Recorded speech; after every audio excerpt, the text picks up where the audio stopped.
আমরা যেহেতু এখানে সকল রাজনৈতিক দল সহাবস্থানে রয়েছে, সুন্দর তাদের মধ্যে হৃদ্যতা রয়েছে, আমাদের ব্যবসায়ীদের মধ্যে হৃদ্যতা রয়েছে, আমাদের সকল সেক্টর হৃদ্যতা রয়েছে। আমাদের সিএনজি অটো চালক বা বাস মালিক যাই বলেন বা বাস শ্রমিক যারা আমাদের ভাইরা আছে তাদের মধ্যেও এই সমঝোতা থাকবে এবং সহমর্মিতা সহধর্মিতা থাকবে, তাদের মধ্যে মহব্বত থাকবে। আমরা জেলা প্রশাসন, পুলিশ বিভাগ এবং অন্যান্য সকল আইন শৃঙ্খলা রক্ষাকারী বাহিনীর পক্ষ থেকে অনুরোধ থাকবে যে আপনারা আসুন, যদি কোনো সমস্যা তৈরি হয় আমরা সমাধান করব, কিন্তু মারামারি করব না, কোনো যানবাহনের ক্ষয়ক্ষতি করব না, ভাঙচুর করব না, কোনো রকমেই আমরা কোনো ডেভাস্টেটিং কিছু করব না। আপনারা সম্মত হয়েছেন, আমরা অত্যন্ত খুশি এবং আমরা সরকারের কাছেও মেসেজ পৌঁছে দিব।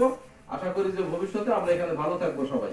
আমরা চেষ্টা করবো যে আমাদের আর্থসামাজিক অবস্থার উন্নতি করতে, ছেলে মেয়ের লেখাপড়া ভালো করতে, তারা যেন মাদকাসক্ত নয় সেদিকে খেয়াল রাখতে, তারা যেন ভালো লেখাপড়া করে এদিকে আমরা নজর দিব। ভালো ভালো কাজগুলো করবো এই প্রত্যাশা রেখে আপনাদের সকলকে আবারও ধন্যবাদ দিয়ে আমি আমার কথা শেষ করছি, সেই সাথে সভাটিও শেষ করছি।